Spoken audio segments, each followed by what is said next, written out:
જેના ગઢ જૂના ગિરનાર કે જેના હાવજલા હેંજળ પીવે એ અમે નમણા નરને નાર પણ અમે બધું જ ભૂલીને હાલશું પણ અમે અમારા દેશને ક્યારેય ભૂલીને નહીં હાલીએ કારણ કે આજે અમારા નોજવાનોની જે શહીદી વહોરી છે એ ખરેખર અમને એનું અત્યંત દુઃખ છે અને અમારા ગીર સોમનાથ જિલ્લા તરફથી અને અમારા સમગ્ર આજ કૃષ્ણા ગરબી મંડળ તરફથી અમે પ્રભુને પ્રાર્થના કરીએ કે હે નાથ જોડી પાઈ તમને પ્રેમથી સૌ માગીએ કે પ્રભુ શરણ મળે સાચું તમને એ અમે હૃદયથી માગીએ કે જે જીવ આવ્યા છે આપ પાસે તેને પ્રભુ ચરણમાં અપનાવજો પરમાત્મા આ શહીદોના દિવ્ય આત્માને તમે શાંતિ સાચી આપજો। મિત્રો આજે નવરાત્રિ તો બધા જ ગામોની અંદર થતી હોય છે પણ જ્યારે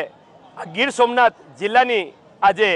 કૃષ્ણા ગરબી મંડળ આ છેલ્લા 17-18 વર્ષથી આ નવરાત્રિ ઉજવી રહી છે એની અંદર પહેલાં તો હું અહીંયા એક એન્કર તરીકે હું અહીં કૃષ્ણા ગરબી મંડળને આંગણે જ્યારે હું પહેલો આવ્યો છું ત્યારે બધા જ લોકો નવરાત્રિની અંદર દાંડિયા રાસ ખેલી અને બધા આનંદ લેતા હોય છે પણ આ કૃષ્ણા ગરબી મંડળની અંદર આજ એવું મેં જોવા જોયું છે કે સૌ પ્રથમ જે કિશોરભાઈ કોહાડા અને જીતુભાઈ કોહાડાએ કીધું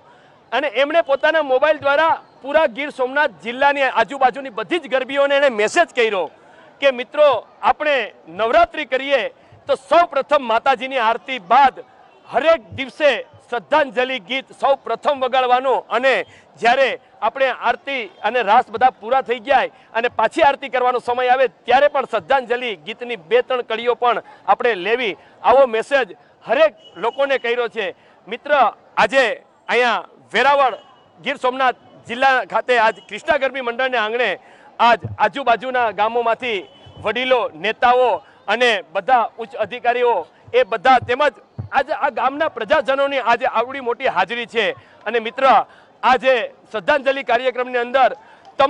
તમામ લોકોના હાથની અંદર આજ કેન્ડલ હતી। મિત્ર આ કેન્ડલ નથી આ અમારા વેરાવળ અને ગીર સોમનાથ જિલ્લાનો પ્રેમ હતો કારણ કે આજે નવરાત્રિના નવલા નોરતા આજે ઉજવી શકીએ છીએ તો માત્ર ને માત્ર જ્યારે મારા સીમાડા હાંચવી અને જે મારા ભારતના જે નોજવાનો છે એને આટલા સીમાડા હાંચવા છે પછી એ નૌકાદળ હોય પછી તે વાયુદળ હોય કે પછી મારી ઇન્ડિયન આર્મી હોય કે મારી BSF હોય કે આપણા પોલીસના રક્ષકો હોય મિત્ર એ લોકોએ આ જ્યારે આપણા સીમાડા હાંચવે છે અને એ લોકો જાગે છે ને ત્યારે આપણે સોઈએ છીએ અને મિત્ર કોઈ કદાચ પૈસાવાળા ગમે એટલા મરી જાય ને તો એની પર ખાલી કફન હોય ને એ કિમખાબનું કફન ઓઢે છે પણ જ્યારે મારો ભારતનો નોજવાન જ્યારે મરતો હોય છે ને ત્યારે એને 3 કલરનું કફન યાની કે તિરંગાનું કફન એને ઓઢાડવામાં આવે છે ને એના માટે મારે કહેવું પડે અને આ શહીદો માટે કહેવું પડે કે જમાને ભર में मैंने देखे हैं आशिक कहीं मगर वतन से खूबसूरत कोई सनम नहीं होता अरे नोटों में लिपट कर सोने में सिमट कर मरे हैं कहीं मगर तिरंगे से प्यारा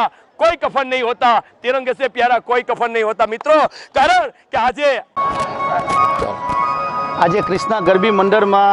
ખારવા સમાજ આયોજિત છે ગરબી એ પ્રાચીન ગરબી છે। આજે ગરબીને 108 વર્ષ થયા છે અને કૃષ્ણા ગરબી મંડળ જ્યારથી ખારવા સમાજે ને કિશોરભાઈ મોહનભાઈ કોવાડાએ સંભાળી એને 18મું વર્ષ ચાલે છે। આજે જે ઓડીમાં બનાવ બન્યો આપણા શહીદોનો એના માટે એને સન્માનનો એક કાર્યક્રમ રાખવામાં આવેલો હતો શ્રદ્ધાંજલિનો। એમાં સમગ્ર વેરાવળના આગેવાનોશ્રીઓ તેમજ આજુબાજુ તાલુકાના લીડરો બધા જે રાજનેતા છે બધા એ લોકો અને વેરાવળ પાટણની તમામ હિન્દુ સેવા સમાજો બધી ને વેરાવળની પ્રજાજનો જે ભાઈઓ બહેનો છોકરીઓ છોકરાઓ બધા આજે શહીદોને સન્માનના પ્રોગ્રામમાં હાજરી આપી એટલે આજે અમને ગર્વ થયો કે અમારે એક મેસેજથી આખું વેરાવળ ભેગું થઈને શહીદોને સન્માન કરવા માટે બધા એક જગ્યાએ ભેગા થયા અને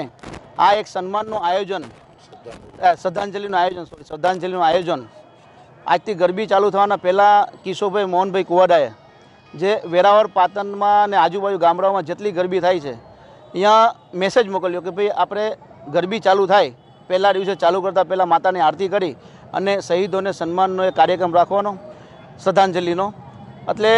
આ શ્રદ્ધાંજલિનો કાર્યક્રમ રાખ્યો અને હરેક વેરાવળની ગરબીઓએ આવો પ્રોગ્રામ કિશોરભાઈનો જે મેસેજ ગયો એનો માન આપી અને શહીદોને શ્રદ્ધાંજલિ આપવા માટે બધા ભેગા થયા અને હરેક ગરબીમાં જ્યારે ગરબીની માતાના આરતી સ્ટાર્ટ થાય ત્યાર પછી પહેલું ગીત શ્રદ્ધાંજલિ આપી શહીદોને અને એનું સન્માન કરે છે। એ જ પ્રમાણે આજે અહીંયા જે સન્માનનો કાર્યક્રમ થયો એ ખૂબ જ સરસ થયો અને એ બદલ હું વેરાવળવાસી અને તાલુકાના જેટલા લીડરો અને પ્રજાજનો છે, હિન્દુ મુસ્લિમ બધા લોકોને હું આભાર માનું છું કે આવા આપણા શહીદોનો હોસલો આ રીતનો ભરાવતા રહેશું ને, કારણ કે તે લોકો જાગે છે તો આપણી સૂએ છે. એટલે આપણે શહીદો માટે જેટલું કરશું એટલું ઓછું છે, કારણ કે એનો કરજ જ આપણે ભૂલાવી નથી શકતા ને એનો કરજ એટલો છે કે આપણી ગમે એટલી કોશિશ કરશું પણ ઉતારી નહીં શકીએ. પણ આવું કરવાથી એને બળ મળશે અને બીજા સૈનિકો છે એ આપણા માટે, આપણા શહીદો જે થયા છે એના પરિવારને, તમામ લોકોને એવું થશે કે આખા ઇન્ડિયાની પ્રજા અને બધી પ્રજા અમારી સાથે છે, એટલે એને બળ મળશે.